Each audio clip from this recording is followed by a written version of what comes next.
ครับสบายดีพ่อแม่พี่น้องมื้อนี้สิพากันไปหาหน่อไม้เอาไปหาหน่อไม้เด้อจะน้อยไปนี่หาหน่อไม้มาเจอหอยทุกคนหอยกันโอ้หอยอยู่ในกอหน่อไม้โอ้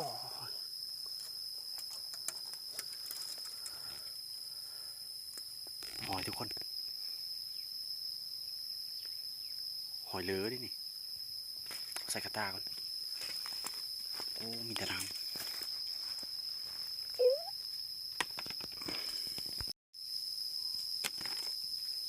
ใส่กระตาหาหน่อไม้หาคนนั้นมันคนหาไปหาขอไม่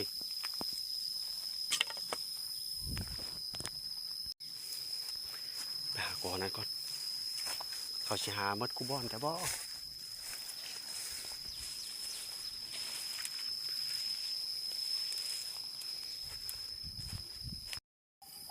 มาเอาเตียงหน้าเลยพี่น้อง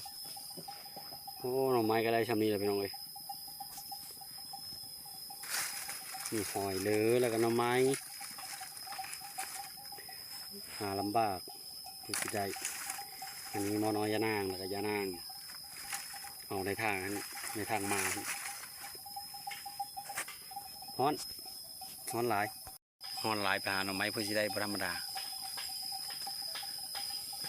มื้อนี้ก็บ่ได้ดำหน้าวันศิล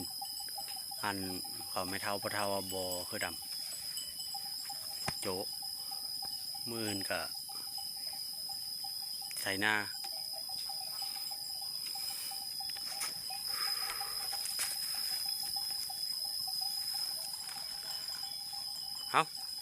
ขอขอบใจเด้อพี่น้องเด้อที่เข้ามาเบิ่งจบเพียงเท่านี้แหละคลิปกะอันผู้ใดเข้าไม่เห็นแล้วก็กดไลค์กดแชร์กดติดตามให้ในเด้อ